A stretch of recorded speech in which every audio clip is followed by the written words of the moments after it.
Hey guys, welcome back for chapter 17 of Bud Not Buddy. I'm going to start reading on page 198 today. And when we stopped reading at chapter 16 yesterday, Bud has just gotten his band name, Sleepy LeBone, and he could not be any happier. So here we go.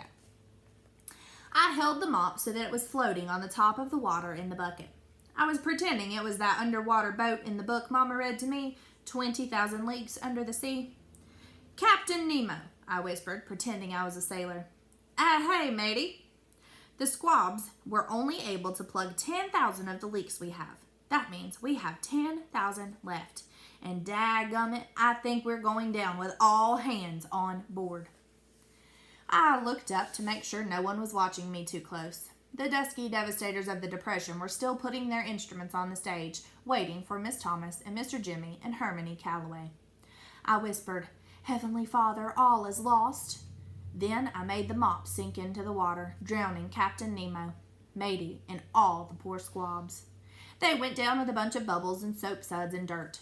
I know Hermione Calloway was trying to work me like a dog, but he was doing a real bad job at it. I'd already wiped all the tables and chairs down in the log cabin, and now I was going back to clear mop the floor for the second time. It was a piece of cake. The bucket even had a thing on top of it that you could use to wring the mop out. And Hermione Calloway didn't even know how much fun I was having. Making somebody work hard isn't as easy as it looks.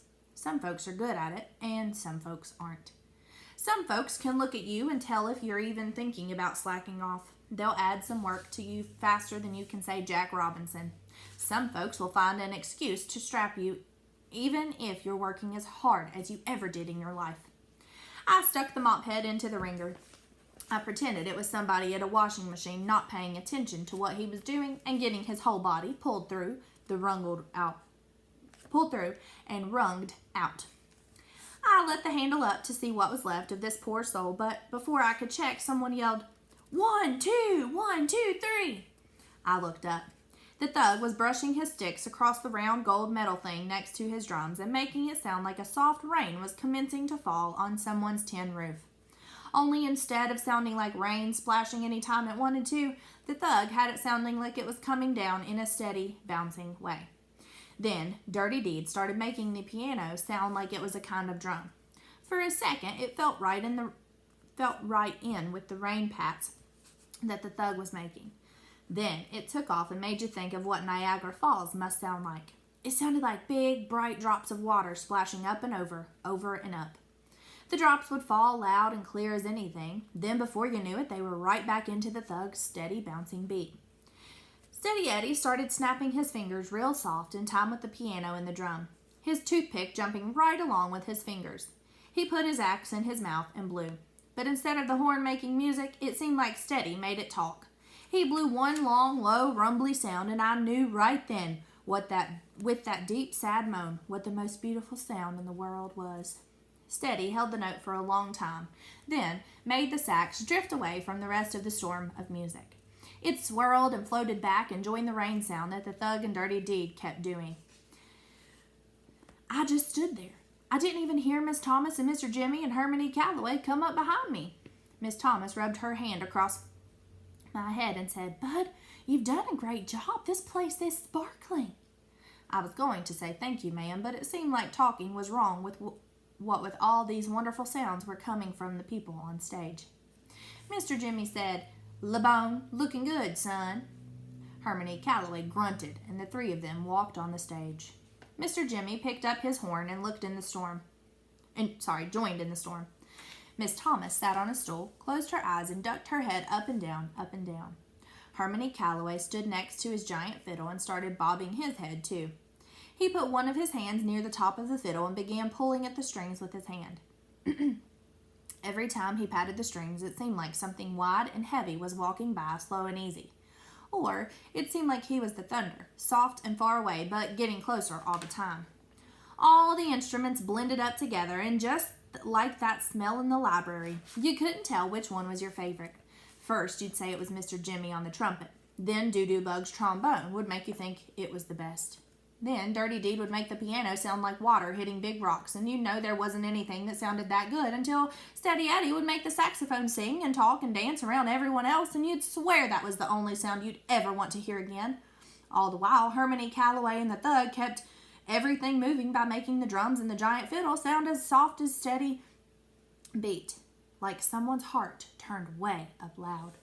You'd have a real hard time trying to figure out which instrument was your favorite, until Miss Thomas opened her mouth. While the rest of the band was being a storm, she was the sun busting through thick gray clouds.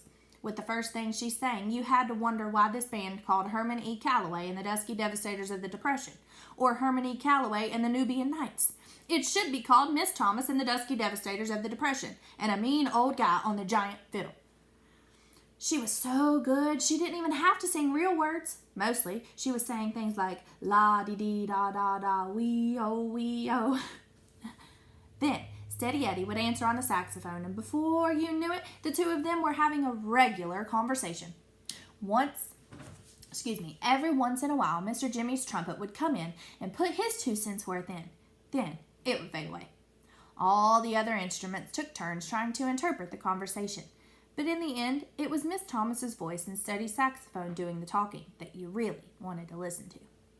Finally, Miss Thomas did a bunch more do-de-do-de-do bahs, and Steady answered. Then, just when you thought you could understand this language they were talking, Miss Thomas broke out in American.